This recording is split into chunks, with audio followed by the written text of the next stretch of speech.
Shalom teman-teman semuanya. Oke, sebelum kita mulai kita mau doa dulu. Bapa dalam surga, ucap syukur Tuhan buat hari ini Engkau izinkan kami bisa ada di tempat ini Tuhan, bersama-sama memuji menyembah nama-Mu Tuhan. Bapa, sebentar kami akan mulai ibadah ini Bapa, dan Kau ambil alih ibadah ini Bapa, biar semua yang kami lakukan hari ini Bapa, pujian penyembahan kami menjadi hidup yang harum bagi-Mu Tuhan. Di dalam nama Tuhan Yesus Kristus, setiap kita yang siap untuk memuji menyembah Tuhan, katakan amin. Sama-sama teman-teman dari kita mau percaya bahwa Tuhan tetap ada dalam perencanaan yang masih membantu.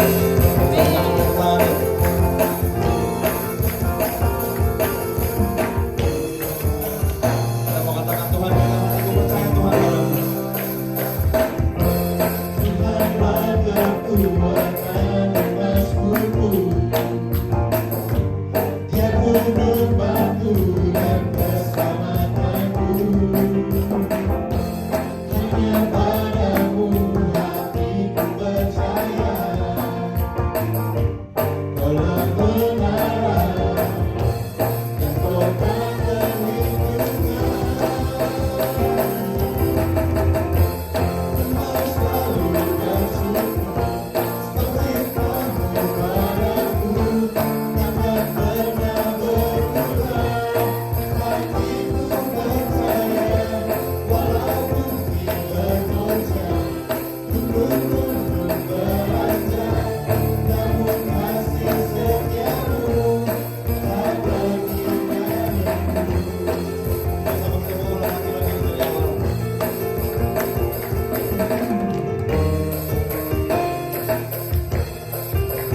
Katakan Tuhanlah, Tuhanlah kekuatan emasku, Dia gunung batu dan keselamatanku. Hanya padamu hatiku percaya, Kaulah menara dan kota perlindungan. Engkau selalu bersyukur seperti kamu padaku, takkan pernah berubah. Hatiku percaya, walaupun di bergoncang, gunung-gunung beranjak, namun kasih setiamu tak pergi dariku. Ku mau selalu bersyukur. Sama-sama ulang atas kepala ya.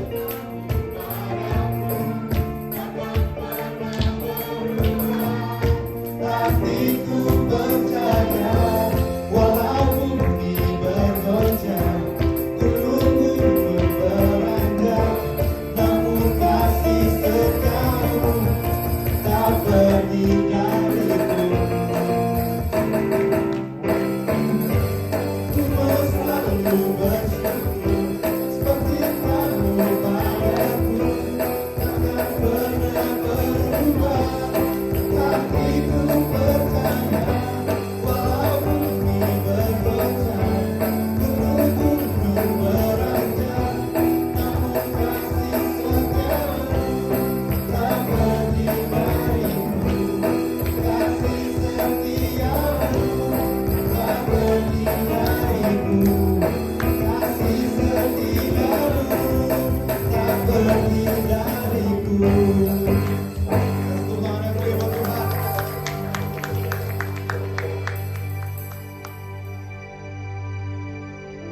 Sama-sama kita mau siapkan hati kita. Kita mau masuk dalam hadirat Tuhan. Biar dari tempat ini Tuhan, Kau dengar Tuhan seruan kami Tuhan. Yesus, padamu kami berseru Tuhan, cuma padamu Tuhan, Allah yang layak disembah Tuhan. Padamu kami berseru, padamu kami memuji Engkau Tuhan, karena Engkau Allah yang baik Tuhan. Haleluya. Sama-sama kita sembah Tuhan. Engkau Tuhan, penolong dalam hidupku, ku percaya hanya kepadamu. Kau pegang tanganku, kau tuntun langkahku, Yesus, kau perlindunganku. Kau Tuhan, kekuatan dalam hidupku, menolongku dalam kesesatan. Kau membantuku dan pertahananku, Yesus, kau kemenanganku. Yesus, padamu ku berseru, Kaulah penyelamatku, terpujilah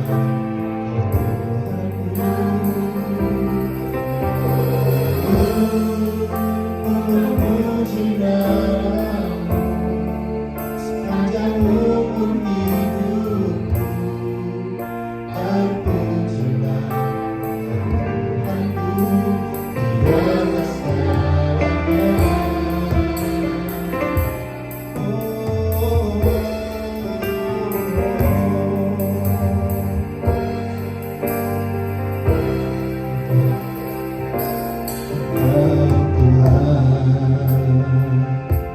Menolong dalam hidupku, ku percaya hanya kepadamu.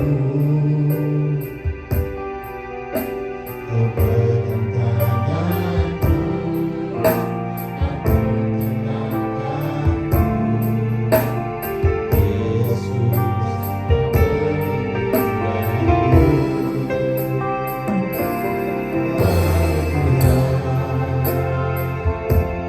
kekuatan dalam hidupku, penolongku dalam kesesatan. Kau membantuku dan pertahananku, Yesus, kau kemenanganku.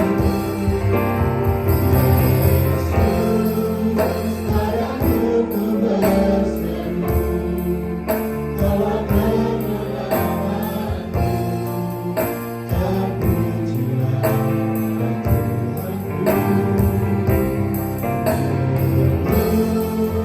Ku memuji namamu sepanjang umur hidupku, terpujilah Tuhanku di atas segalanya.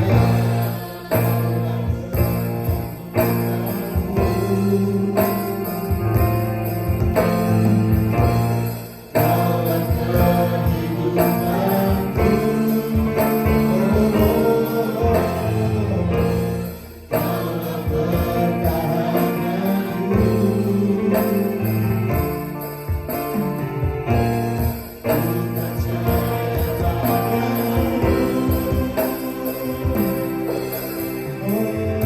Jemaat Tuhan saja katakan, ku selalu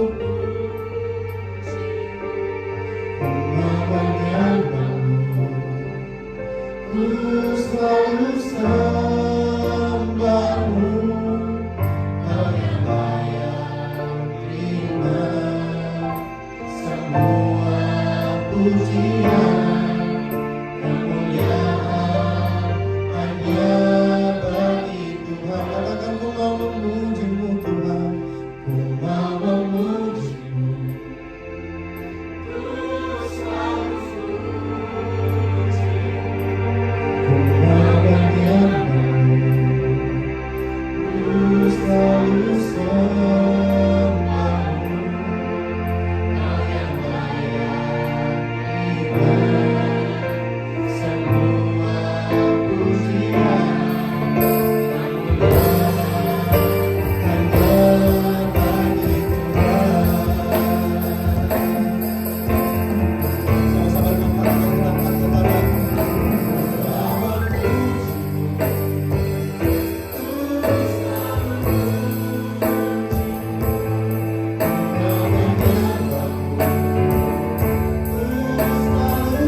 kita berdoa. Bapa kami dalam sorga, terima kasih Tuhan buat siang hari ini.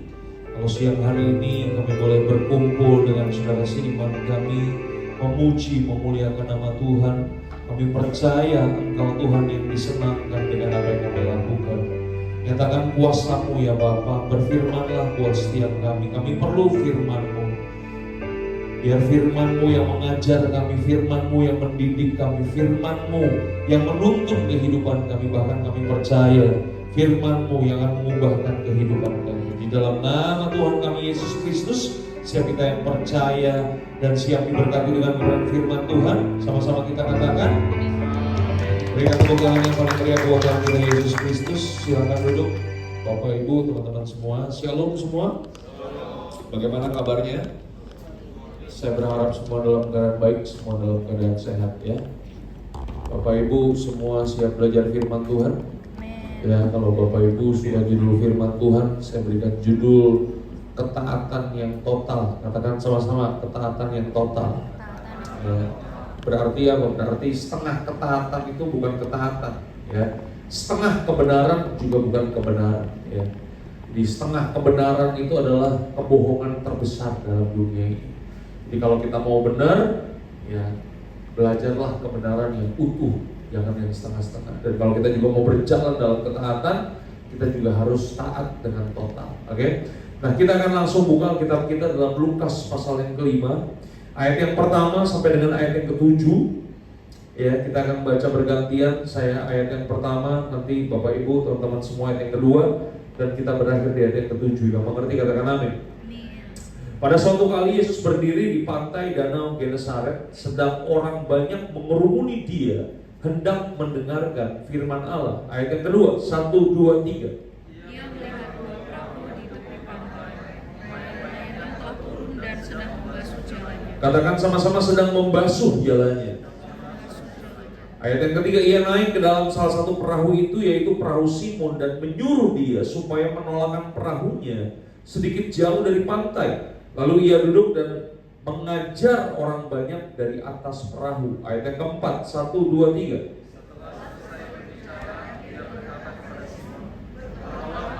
Yang dalam dan Katakan sama-sama, tebarkanlah jalanmu. tebarkanlah jalan. Ayat yang kelima, Simon menjawab, Guru, telah sepanjang malam kami bekerja keras dan kami tidak menangkap apa-apa.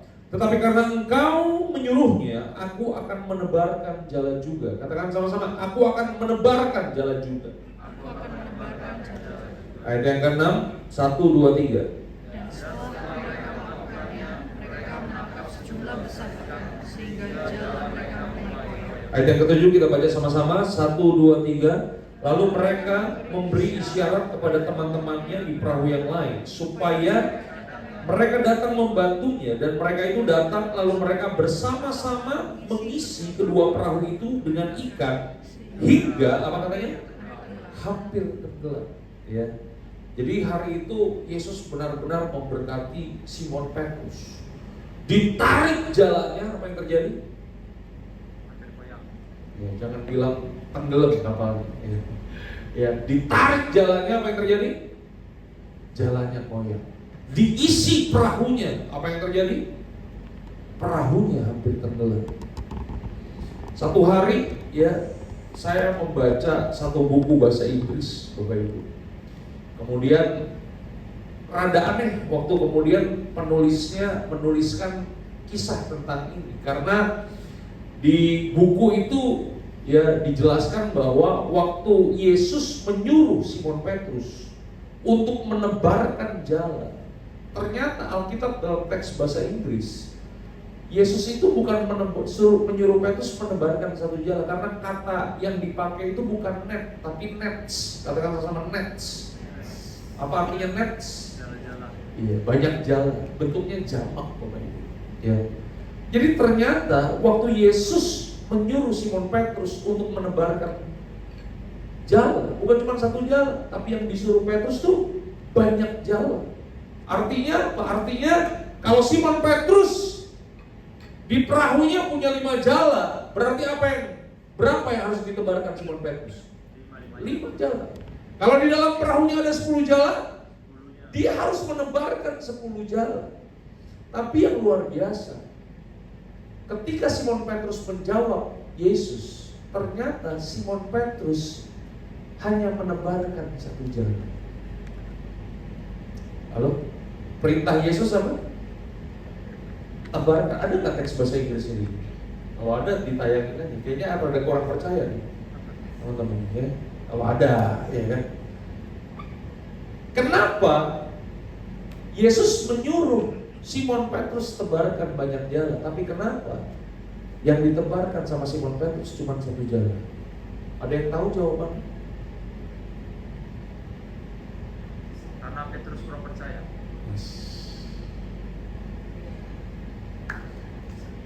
Kita kasih peraturan dulu ya. Ini kalau benar jawabannya, 1 orang saya kasih angpau 100.000. Tapi kalau salah jawab, saudara satu-satu mesti kasih angpau saya 100.000.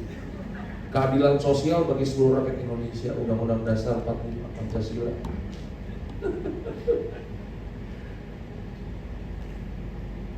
Kenapa Yesus menyuruh Simon Petrus tebarkan banyak jalan? Yang ditebarkan sama Simon Petrus cuma 1 jalan. Jawaban yang pertama, karena Simon Petrus itu bukan nelayan kemarin sore. Simon Petrus itu bukan nelayan kaleng-kaleng, bukan nelayan yang baru 2 tahun punya pengalaman, enggak. Kalau Bapak Ibu mempelajari budaya pendidikan orang Yahudi, anak-anak Yahudi usia 10 sampai 15 tahun, yang pinter-pinter itu pasti jadi rabi. Oke, yang pinter-pinter sekolah pendeta. Beda sama sekarang. Kalau sekarang kan yang gagal-gagal baru sekolah pendeta terakhir, ya kan gitu. Ya kan udah gak punya kerjaan sekolah pendeta, ya kan. Kalau zaman dulu yang pinter-pinter justru akan jadi rabi. Nah, yang bodoh-bodoh mana? Anak-anak Yahudi yang bodoh-bodoh ini kemudian mereka akan dikembalikan ke orang tua mereka dan mereka bekerja sesuai dengan pekerjaan orang tua mereka. Jadi kalau orang tua mereka petani, ya mereka jadi petani. Kalau mereka nelayan, kalau bapaknya nelayan, mereka jadi nelayan. Nah, Simon Petrus itu bukan murid cerdas, Bapak Ibu. Murid Yesus yang cerdas cuma 2, Rasul Paulus sama Lukas. Sisanya pemungut cukai, nelayan, Bapak Ibu. Betul gak sih? Simon Petrus itu bukan nelayan yang pinter. Itu sebabnya dia dari usia 10 sampai 15 tahun dia sudah ada di laut. Dia sudah punya pengalaman bagaimana caranya ngejala ikan, nangkap ikan. Dia mengerti cuacanya dan dia tahu hari itu kalau dia nggak nangkap apa-apa berarti memang nggak ada ikannya atau cuacanya lagi nggak bagus. Yang mengerti katakan amin. Itu sebabnya pengalaman dan kecerdasan Paulus dalam nangkap ikan itulah yang menghalangi dia untuk melakukan ketaatan dengan total. Berapa banyak di antara kita merasa lebih so tahu daripada Tuhan. Katakan sebelah kanan, sebelah kiri, otakku cuma segede gini. Jangan so tahu ke Tuhan. Jadi kan kita merasa lebih hebat daripada Tuhan. Ya, kita merasa kita lebih cerdas. Itulah yang menghalangi Simon Petrus melakukan ketaatan dengan total. Halo?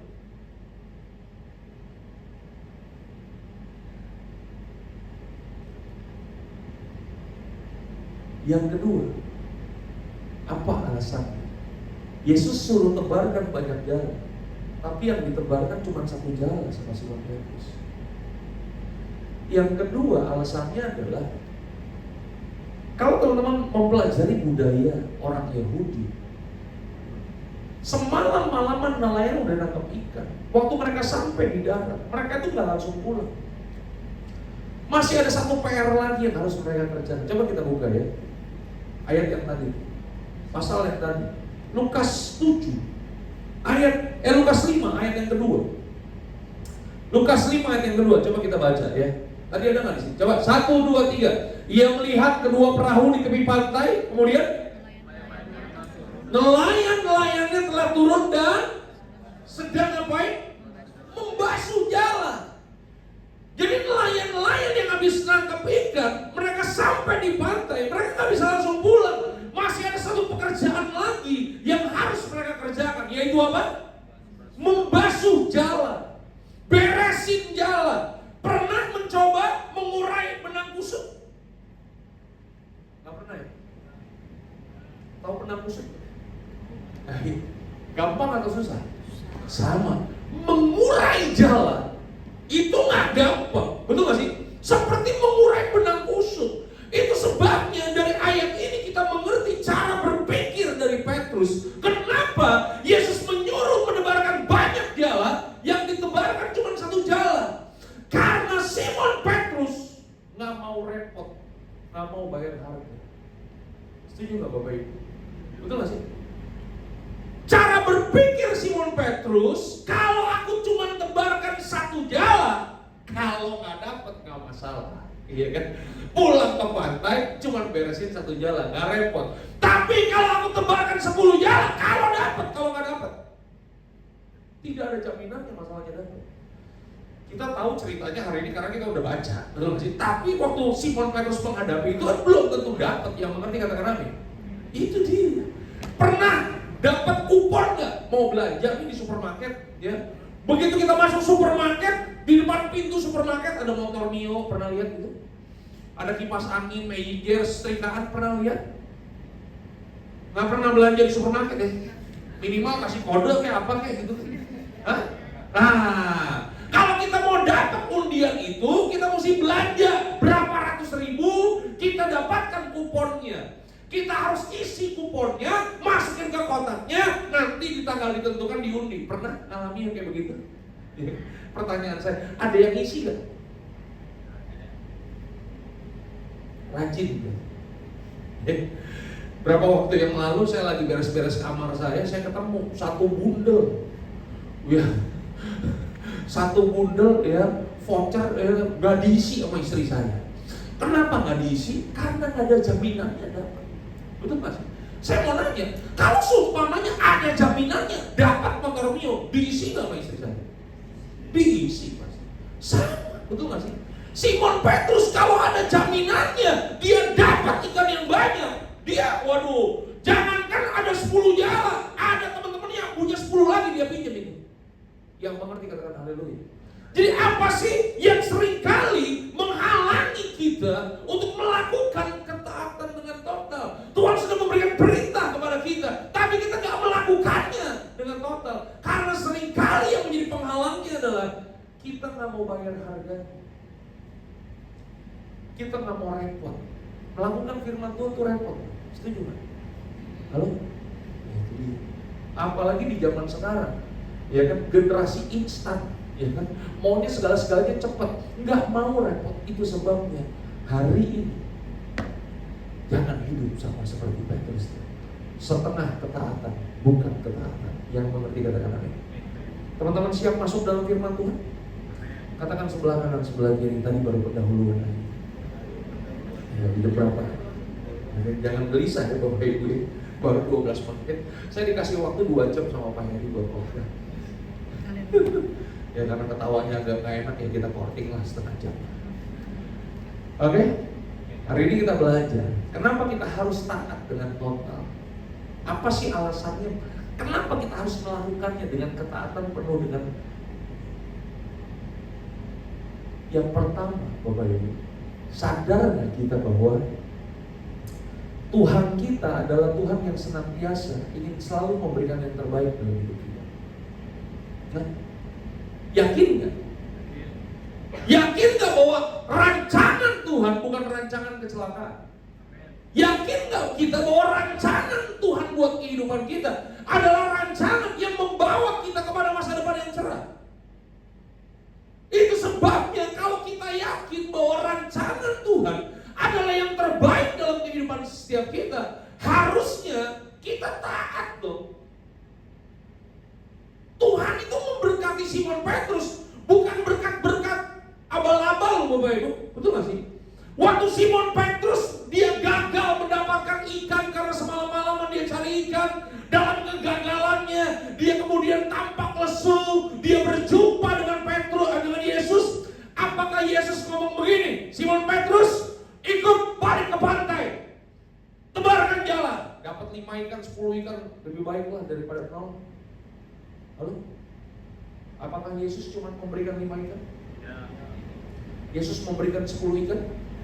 Alkitab katakan perahu Simon Petrus Apa? Di sini suka baca berita kan? Enggak ya? Oh sorry. Memang anak-anak Tuhan di tempat ini kesukaannya bekerja keras. Kelihatan dari wajah dan perutnya. Hah? Kalau teman-teman pernah baca berita, saya mau nanya, pernah baca berita ada kapal tongkang ikan tenggelam gara-gara kepenuhan sama ikan? Pernah baca ada berita model begitu? Enggak pernah, saya seumur hidup juga enggak pernah baca kayak gitu. Betul gak sih? Tapi peristiwa ini peristiwa nyata kan? Ini kisah terjadi benar-benar kan? Betul gak sih? Teman-teman bisa bayangkan, Bapak Ibu bisa bayangkan, Yesus memberkati Simon Petrus bukan 5 ikan, 10 ikan. Dia kasih yang terbaik, dia kasih yang the best. Padahal begini, ketaatannya cuma setengah, tapi Yesus tetap ingin membuktikan kuasanya buat Simon Petrus. Dia kasih yang terbaik. Setuju? Saya punya anak, namanya si Ishak. Baru kelas 6 SD. Ya. Saya ingat banget, baru kelas 6, baru sekolah 2 bulan Bapak Ibu. Saya dipanggil ke sekolah. Panggil ke sekolah, ketemu kepala sekolah. Waduh, saya udah deg-degan gitu. Kenapa? Saya takut, ya kan buah kan tidak jatuh dari pohonnya kan, tidak jauh dari pohon, betul kan? Ya kan saya dulu bangor Bapak Ibu ya, kerjaan orang tua saya tuh dipanggil guru kepala sekolah mulu. Nih baru kelas 6 kok udah dipanggil itu ya kan, lebih dahsyat lagi. Waktu saya samperin ke sekolahnya, ya istri saya udah nggak berani nyamperin, saya yang ngadepin kepala sekolahnya. Ya. Saya datang ke sekolahnya, ada apa Bu? Ternyata bukan karena anak saya nakal. Kepala sekolahnya ngomong begini, Pak, mau nggak anak Bapak SMP di sekolah ini? Kalau Bapak mau anak Bapak namanya masuk ke SMP di sekolah ini, Bapak harus bayar uang pangkal. Kita hamba Tuhan, Bapak Ibu, ya kan? Kita nggak tahu nilainya, tapi kita oke, ya kan? Hidup dengan iman, hamba Tuhan kan hidup dengan iman, ya kan? Begitu saya dikasih lihat angkanya, hampir 30 juta, Bapak Ibu, hampir semaput saya. Saya bilang mahal amat uang pangkal, uang sekolahnya hampir 4 juta. Saya ngomong langsung di depan kepala sekolahnya sama anak saya, Dek, ini kamu lulus SMP bisa langsung cari kerja nih Dek. Ya, mahal amat sekolah. Kemudian saya ngomong begini sama kepala sekolahnya, Bu, ada nggak selain di sekolah ini yang yayasannya sama tapi jauh lebih murah? Oh ada Pak, di Gunung Sahari, ya kan? Nomor 3. Kalau yang tadi nomor 2, sekarang nomor 3, ya kan? Uang pangkalnya berapa? 50% lebih murah, uang sekolahnya 50% lebih murah. Wah, itu waktu saya pulang sama anak saya ngobrol sama anak saya ngomong begini, Dek, dan dipikir-pikir kayaknya sekolah yang nomor 2 itu kurang bagus. Kita kasih penjelasan, ya kan? Kurang bagus deh, soalnya udah mahal, kurang bagus. Bagusan yang di 3 ini. Gimana kalau kamu sekolah yang di 3?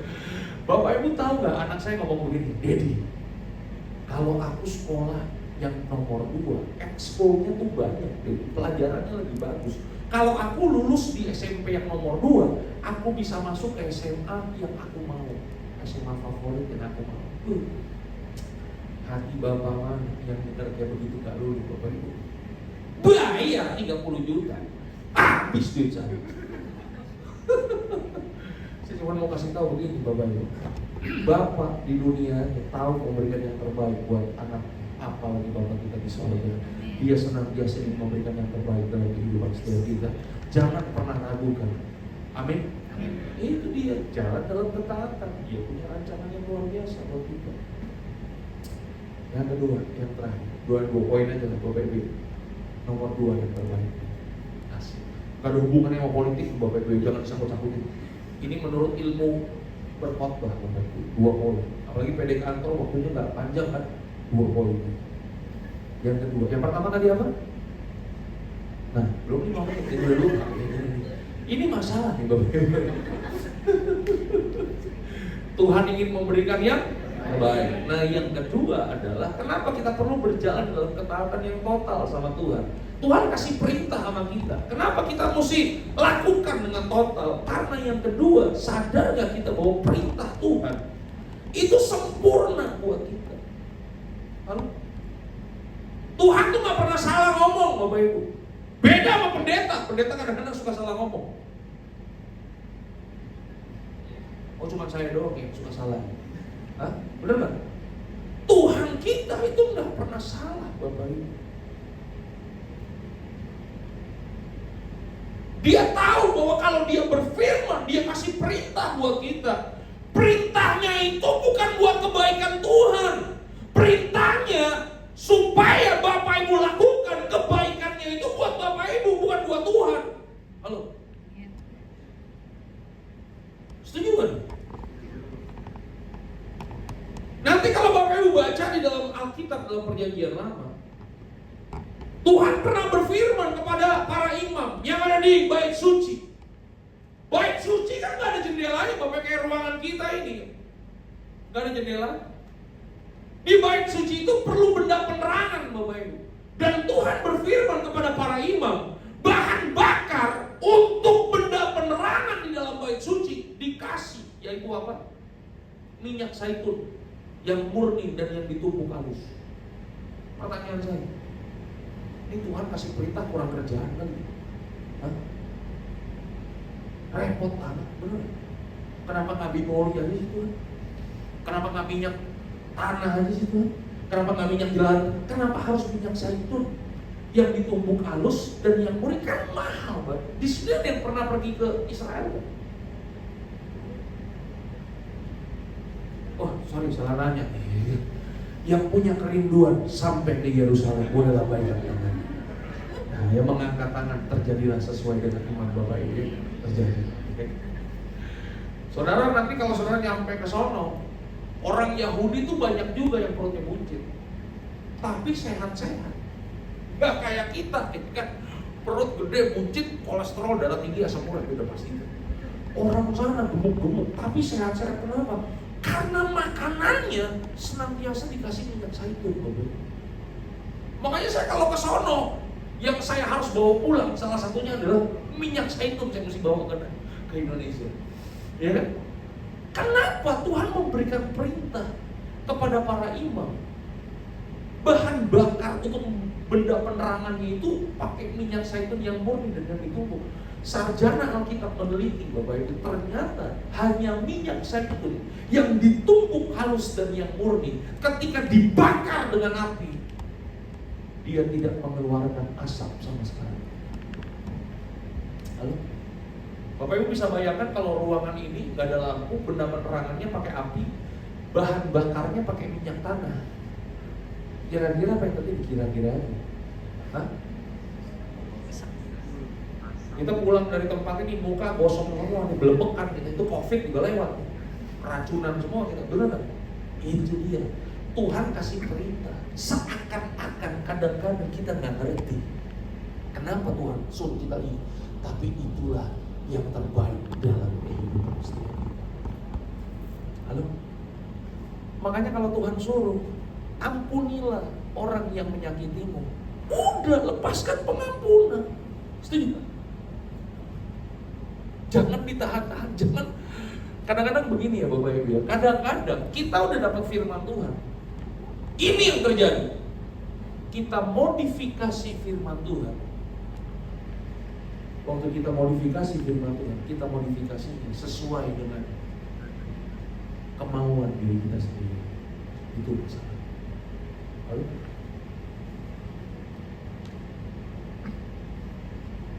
kayaknya diem aja Bapak Ibu.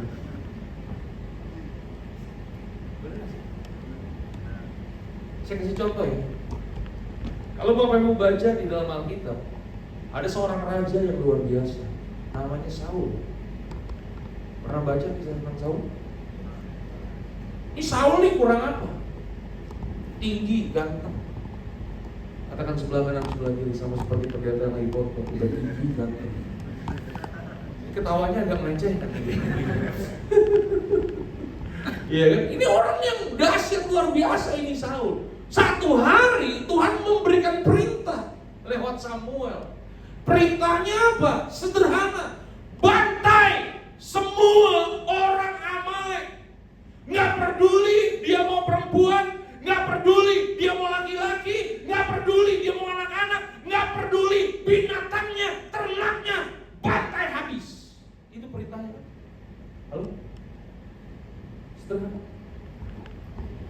kamu disuruh buat?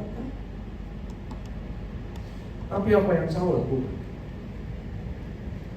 Saul terima firman Tuhan, dia terima perintah Tuhan, dia modifikasi sesuai dengan seleranya sendiri. Halo? Apa yang dilakukan sama Saul?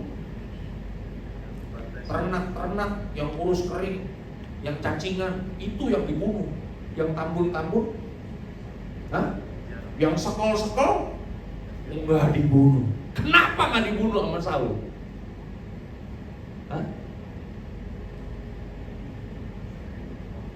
Untuk dipersembahkan sebagai korban bakar, itu mah cuma alasannya doang, habis ditegur, betul nggak? Dia pakai alasan rohani untuk membenarkan perbuatannya, Bapak Ibu. Tapi Bapak Ibu tahu alasan utama kenapa ternak tambun-tambun itu nggak dibunuh? Karena Saul punya perhitungan ekonomi, Bapak Ibu, di kepalanya. Kalau dia bunuh semua, rugi dia. Tapi kalau dia sisain yang tambun-tambun, lumayan berapa kilo ya? Yang perut sininya, bagian perut sini ini daging khas, Bapak Ibu. Ini dijadiin steak. Pernah kan nonton TikTok tuh yang steak-steak yang mahal-mahal tuh? Tahu ya? Berapa duit itu? Yang mengerti kata haleluya. Itu sebabnya dibiarkan hidup ternak-ternak yang tambun-tambun. Dia dapat perintah, dimodifikasi sama dia. Halo? Yang kedua, Bapak Ibu, raja orang Amalek gak dibunuh.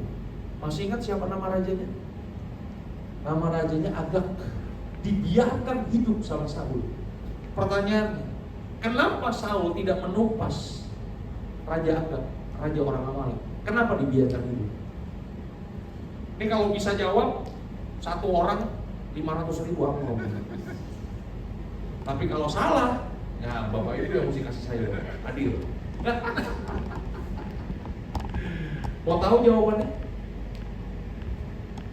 Nah, kalau nggak mau tahu udah kita pulang aja. Udah kelar? Yakin? Mau tahu aja atau mau tahu banget? Raja Agag dibiarkan hidup karena Bapak Ibu, kalau Bapak Ibu ya suka nonton film perang, film kolosal, dua bangsa ini lagi perang, Bapak Ibu. Ini raja yang kalah, nggak langsung dibunuh, Bapak Ibu. Diarak, dibawa itu raja yang kalah ke kerajaan yang menang, diarak dari pintu gerbang sampai ke istana raja, diarak, disoraki. Jadi ternyata Saul itu punya ada cara berpikir politiknya sedikit, Bapak Ibu. Karena Saul itu adalah orang yang haus pujian. Itu sebabnya Raja Agag dibiarkan. Halo? Dia mau supaya rakyat Israel memuji dia, Bapak Ibu. Itu dia. Makanya Tuhan berikan perintah, dimodifikasi sesuai seleranya sendiri. Dan Bapak Ibu tahu apa akibatnya? Raja Agag dibiarkan hidup. Akibatnya, ketika Saul tidak mentaati firman Tuhan dengan total, dia biarkan raja orang Amalek yang bernama Agag itu hidup. Akibatnya masih kita alami sampai dengan hari ini, yaitu apa? Spirit Amalek masih ada sampai dengan hari ini. Apa itu spirit Amalek? Spirit perampokan, spirit perampasan masih hidup sampai dengan hari ini. Lihat akibatnya, Saul yang bikin, kita sampai hari ini masih merasakan akibatnya. Makanya pulang dari tempat ini, kau dengar firman Tuhan, jangan cuma sekedar dengar, berikan perhatian dari apa yang kita dengar, lakukan firman Tuhan dengan utuh, maka Tuhan akan membawa kehidupanmu terus naik dan bukan turun, jadi kepala dan buah ekor. Tuhan sanggup memberkatimu kalau engkau taat dengan total.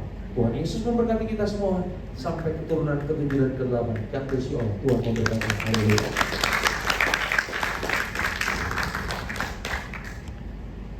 Mari kita berdoa. Bapa kami dalam surga, terima kasih Tuhan buat Siang hari ini kalau kami boleh belajar firman Tuhan, biar firman-Mu berbicara dalam kehidupan kami.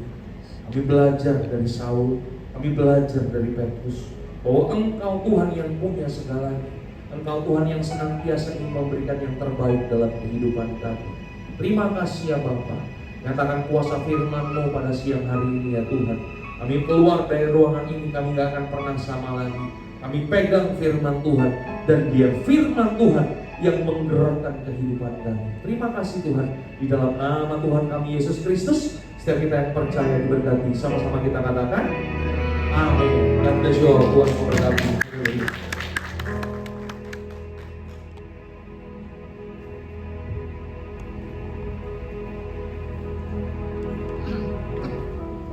Puji nama Tuhan ya. Terima kasih Pak Esther Dieter Nicholas ya Pak. Selamat datang kembali ke Semaprem. Terima kasih mengajarkan kita firman-Nya mengenai ketaatan total. Sebelum kita menutup ibadah kita siang hari ini, kami ajak undang Bapak Ibu untuk kita berdoa syafaat. Mari kita bersatu dalam doa. Ya Bapak, dalam nama Tuhan Yesus Kristus kami mengucap syukur ya Tuhan. Di siang hari ini ya Bapak, kami kembali menerima kemurahan Tuhan, berkat Tuhan, hikmat Tuhan melalui firman-Mu yang disampaikan siang hari ini ya Bapak. Biarlah Tuhan Engkau yang melembutkan setiap hati kami, biar kami bisa memahami firman Tuhan dan menjadikan firman Tuhan menjadi rema bagi kehidupan kami ya Bapak. Terpujilah nama-Mu ya Tuhan. Terima kasih Tuhan memberkati hamba-Mu Pastor Dieter Nicholas dalam pelayanannya ya Tuhan.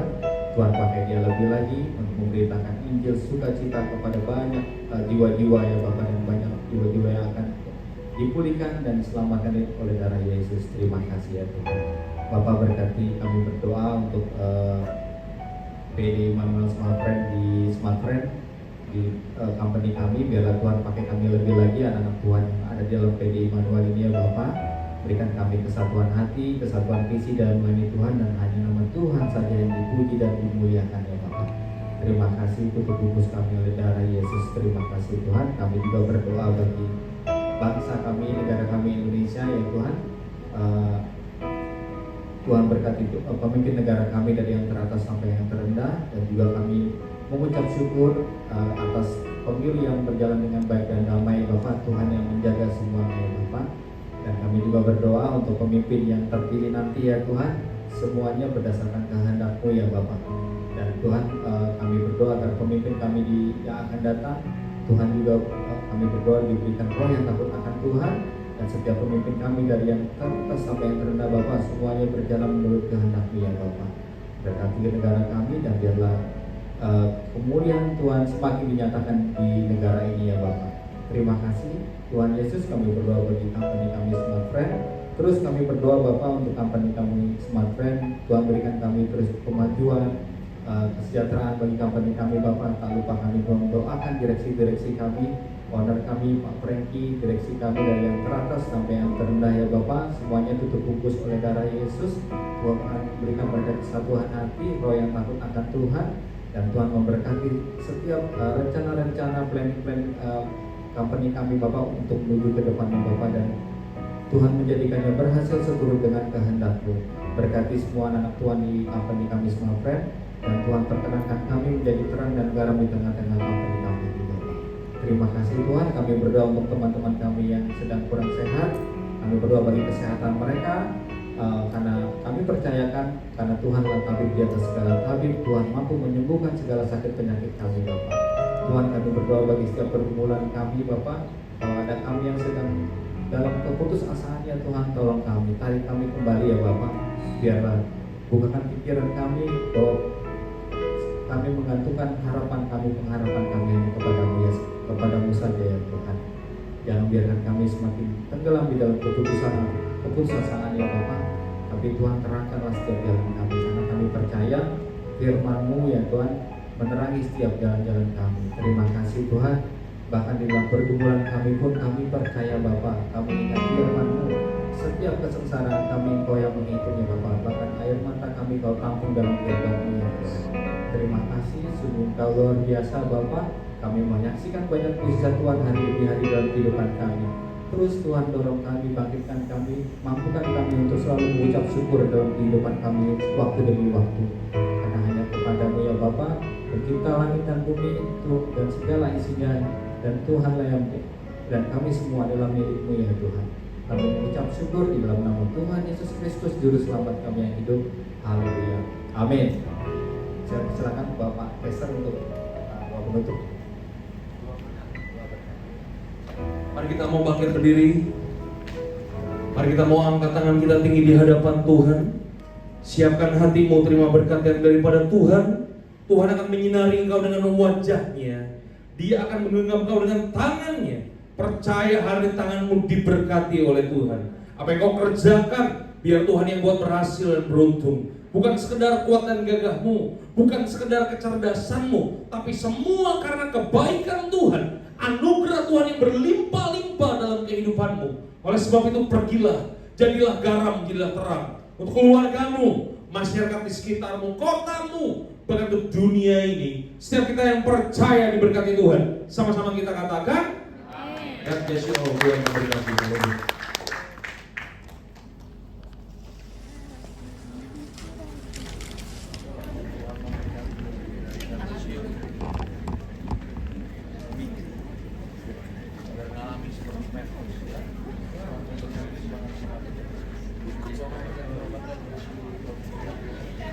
Semangat terus, biar ngalami seperti Petrus.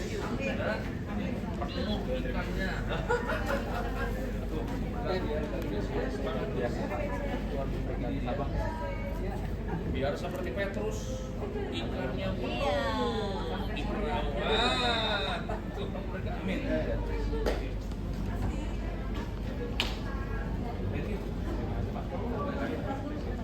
Udah. Biasa kalau digerakin keluar masalah. Aduh.